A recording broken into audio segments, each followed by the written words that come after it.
देखो इसमें दिया है कि एक हवाई जहाज एक हवाई अड्डे से उत्तर की ओर 1000 किलोमीटर प्रति घंटे की चाल से उड़ता है। इसी समय एक अन्य हवाई जहाज उसी हवाई अड्डे से पश्चिम की ओर 1200 किलोमीटर प्रति घंटे की चाल से उड़ता है। ठीक है, 1.5 घंटे के बाद दोनों हवाई जहाजों के बीच की दूरी कितनी होगी ये हमें निकालना है। देखो एक उड़ रहा है उत्तर की ओर और दूसरा हवाई जहाज उड़ रहा है पश्चिम की ओर, और इसमें दिया है कि दोनों जहाज एक ही हवाई अड्डे से उड़ते हैं। तो देखो सबसे पहले तो मुझे इसमें पूरा पश्चिम बनाना होगा। तो इस प्रकार से बनाएंगे, मान लीजिए हवाई अड्डा यहाँ पे है। ठीक है, तो ये जो आपकी राइट हैंड साइड में होता है वो होता है पूरब। ठीक, अब इसके ठीक सामने यहाँ पे पूरब होगा तो यहाँ पे पश्चिम हो जाएगा। ठीक, ऊपर की साइड होता है उत्तर और नीचे की साइड होता है दक्षिण। ये चीज तो आपको पता ही होगी। तो ये हो गया। अब देखो इसमें क्या क्या चीजें दी हैं। सबसे पहले पहला जो हवाई जहाज है वो उत्तर की ओर मतलब ऊपर की ओर उड़ेगा 1000 किलोमीटर प्रति घंटे की चाल से, मतलब 1 घंटे में वो उड़ रहा है 1000 किलोमीटर। ठीक है, तो कितने घंटे के लिए निकालना है मुझे, एक सही 1/2 मतलब 1.5 घंटे के लिए। अब इसको सॉल्व करेंगे तो ये हो जाएगा 3/2, इसका गुणा इसके साथ में होता है और इसके साथ में प्लस होता है, तो ये हो जाएगा 3/2 घंटे। ठीक है, तो 1.5 घंटे लिखो या 3/2 घंटे लिखो एक ही बात है। अब देखो अगर मुझे दूरी निकालनी है तो एक फॉर्मूला आपने पढ़ा होगा, दूरी बराबर होता है या चाल बराबर होता है, पहले तो चाल बराबर होता है दूरी बटा समय, दूरी बटा समय। अब क्योंकि मुझे दूरी निकालनी है तो इसका गुणा यहाँ कर देंगे, तो ये हो जाएगा चाल इंटू समय। ये फॉर्मूला तो आप लोगों को पहले से ही ज्ञात होगा। तो चाल कितनी है इसमें, चाल मतलब किस स्पीड से वो जा रहा है, तो 1000 किलोमीटर प्रति घंटे की स्पीड से जा रहा है, इंटू टाइम कितना ले रहा है वो 3/2 घंटे। तो अब इससे ये कैंसिल करेंगे तो यहाँ पे हो जाएगा 500 और 500 गुणा 3 तो ये हो जाएगा 1500। ठीक, तो ये हो जाएगा 1500 किलोमीटर। तो ऊपर की ओर जाएगा वो 1500 किलोमीटर, तो मान लीजिए 1500 किलोमीटर यहाँ पे है, तो ये मैंने कर दिया 1500 किलोमीटर। ठीक है, मतलब यहाँ से लेकर यहाँ तक की टोटल दूरी कितनी है, 1500 के बराबर है। ठीक है, ये चीज तो हो गई। अब जो दूसरा हवाई जहाज है वो पश्चिम की ओर उड़ रहा है, मतलब इस प्रकार से इधर की ओर उड़ेगा और ये भी 1200 किलोमीटर प्रति घंटे की चाल से जा रहा है, और ये भी क्योंकि मुझे 1.5 घंटे के बाद का निकालना है तो ये भी 1.5 घंटे उड़ेगा पूरा।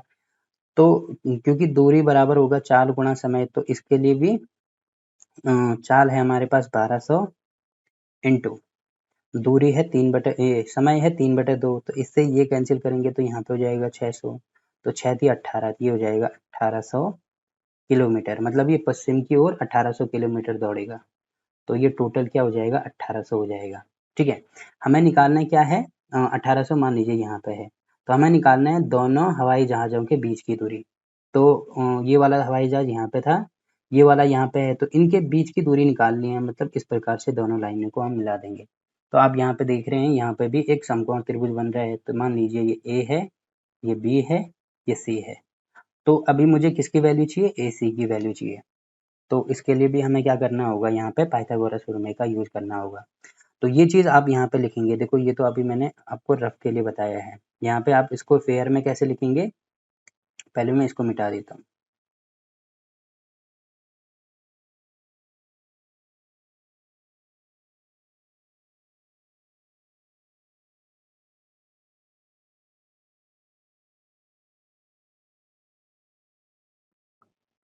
तो देखो ये सारी चीजें आपको यहाँ पे लिखनी होगी कि पहले जहाज की चाल 1000 किलोमीटर प्रति घंटा तथा इसके द्वारा लिया गया समय 3/2 घंटे, अतः इसकी चली गई कुल दूरी हो जाएगी चाल गुणा समय, तो ये हो जाएगा 1000 गुणा 3/2, तो ये 1500 किलोमीटर हो गया। ठीक, वैसे ही दूसरे जहाज की चाल है 1200 किलोमीटर प्रति घंटे, इसके द्वारा लिया गया समय भी 3/2 होगा, अतः इसके द्वारा चली गई कुल दूरी होगी चाल गुणा समय बराबर ये भी हो जाएगा 1800 किलोमीटर।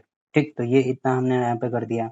अब इसके बाद नीचे लिखेंगे, ये वाला त्रिभुज यहाँ पे बना देना, ये सेम टू सेम जैसे हमने यहाँ पे बनाया है वो बना देना। अब यहाँ पे लिखेंगे अतः, इसलिए अतः त्रिभुज ए बी सी में पाइथागोरस प्रमेय से, तो पाइथागोरस प्रमेय से क्या होगी, सबसे बड़ी भुजा देखो 90 के ठीक सामने वाली होगी, मतलब ए सी का जो होल स्क्वायर होगा वो हो जाएगा ए बी का स्क्वायर प्लस बी सी का स्क्वायर।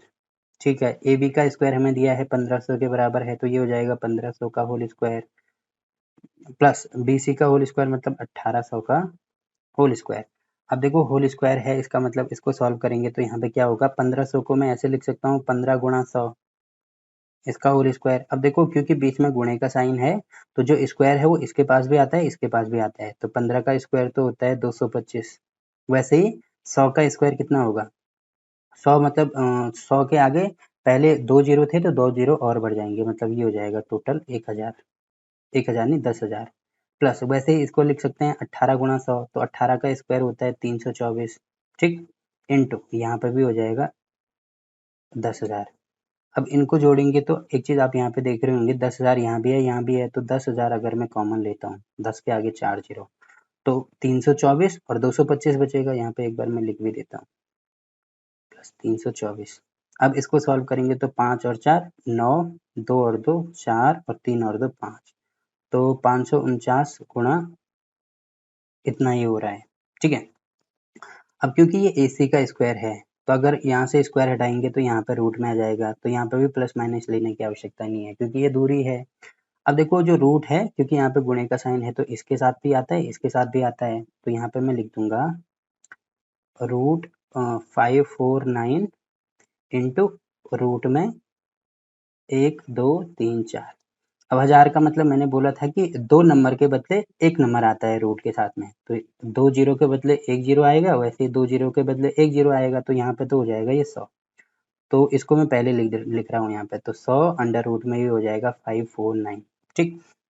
तो अब देखो इसको छोटा करके देखो ये सॉल्व हो रहा है कि नहीं हो रहा है, इसके फैक्टर करना शुरू कर दो, तो देखो 3 से जाएगा, 2 से तो नहीं जाएगा, 3 से चेक करेंगे तो यहाँ पे होगा 3 एकम 3, हाँ 3 से चले जाएगा, 8 तिया 24 और 3 तिया 9, फिर 3 से चले जाएगा तो यहाँ पे कितना हो रहा है 6 तिया 18, 6 एकम 6।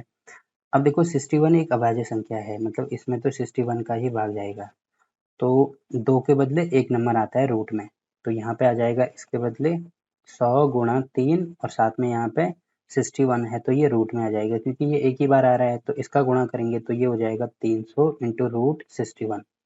और ये किस में है, देखो ये सब किलोमीटर में है तो ये वाला भी किलोमीटर में हो जाएगा, ठीक। तो ये हमारा आंसर हो गया। तो आई होप कि ये चीज़ भी आपकी क्लियर हो गई होगी। अब देखो अगर मैं इसको शॉर्टकट में आपको बताऊं, देखो इसका शॉर्टकट भी आप निकाल सकते हैं।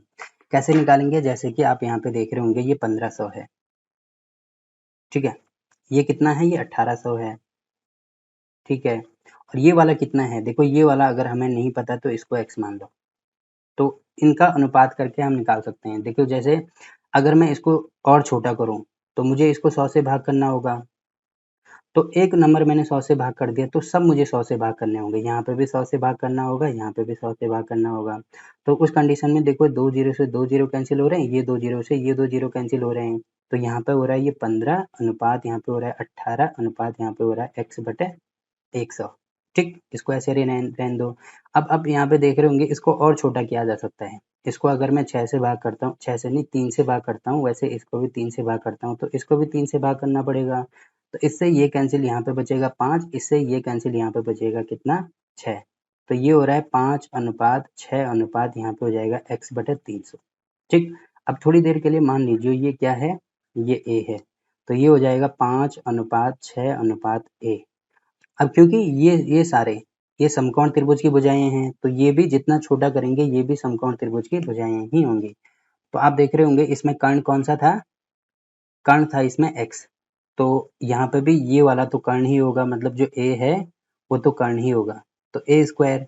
अब यहाँ पे इसका भी स्क्वायर करेंगे क्योंकि पाइथागोरस प्रमेय में क्या होता है, जो सबसे बड़ी भुजा होती है उसका वर्ग बाकी बची हुई भुजाओं के वर्ग के बराबर होता है। तो अब इसका वर्ग करेंगे तो 5 का स्क्वायर होता है 25 प्लस 6 का स्क्वायर होता है 36, ठीक। तो जो ए स्क्वायर होगा वो कितना हो जाएगा, इन दोनों को जोड़ दो, जो 6 और 5 11 को 1, 3 और 2 5।